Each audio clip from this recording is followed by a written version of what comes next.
এবার দেখাবো বারুইপুরের নয়াঞ্জলি ভরাট।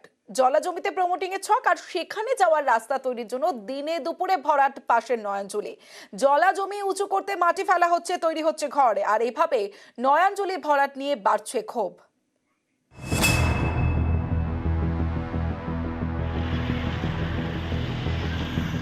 দক্ষিণ ২৪ পরগনার বারুইপুরের রামনগর ২ গ্রাম পঞ্চায়েত।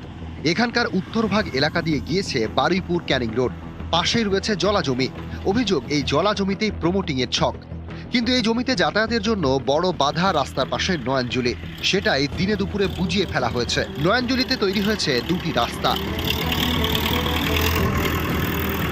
এই পথ দিয়েই জলা জমিতে ঢুকছে একের পর এক ট্রাক্টর।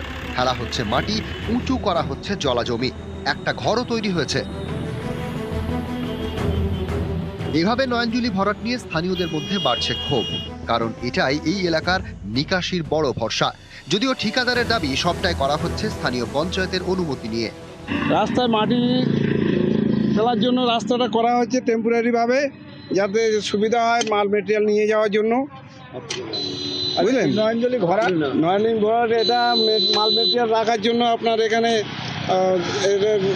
রাস্তাটা ড্রেসিং করে, রাস্তা যাতে না মাল পড়ে, রাস্তার সাইডে এটা আমরা মেনটেন করে এটা মালটা ফেলার জন্য রেখে দিয়েছি। এটা না, নয়াঞ্জলি ভরাট করা হচ্ছে না।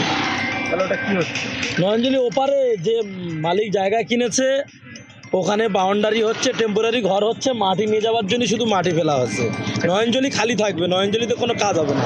কিন্তু নয়াঞ্জলি 2 জায়গায় আপনারা ভরাট করে গাড়ি চালাচ্ছেন। ওখানে গাড়ি মাটি নিয়ে যাওয়ার জন্য, মাটিটা কিভাবে নিয়ে যাবে? এলে মানে প্লেনে করে নিয়ে যাবে নাকি? আচ্ছা, তার জন্য পারমিশন দিয়েছি? হ্যাঁ, সব পারমিশন নিয়েছি।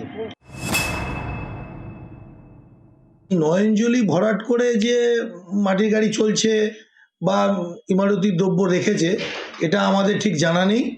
যদি এরকম ঘটনা ঘটে থাকে তাহলে আমরা আপনাদেরকে ডাকবো, সেই নয়াঞ্জলি পরিষ্কার করে দেবো জেসিবি দিয়ে মাটি কাটিয়ে।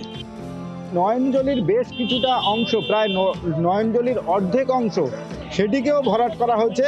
সেখানে এই সামগ্রী, অর্থাৎ নির্মাণ কার্যের সামগ্রী রাখা হবে বলে তার কোনো পারমিশন তারা এখনো পর্যন্ত নেননি। প্রশাসনের সামনে কিভাবে এই নয়াঞ্জলি ভরাট করে গাড়ি চলাচল এবং নয়াঞ্জলি ভরাট করে নিজেদের মতো তারা দখল করছে, তা নিয়ে প্রশ্নটা উঠছেই। বারুইপুর থেকে অর্পণ মণ্ডল, নিউজ 18 বাংলা।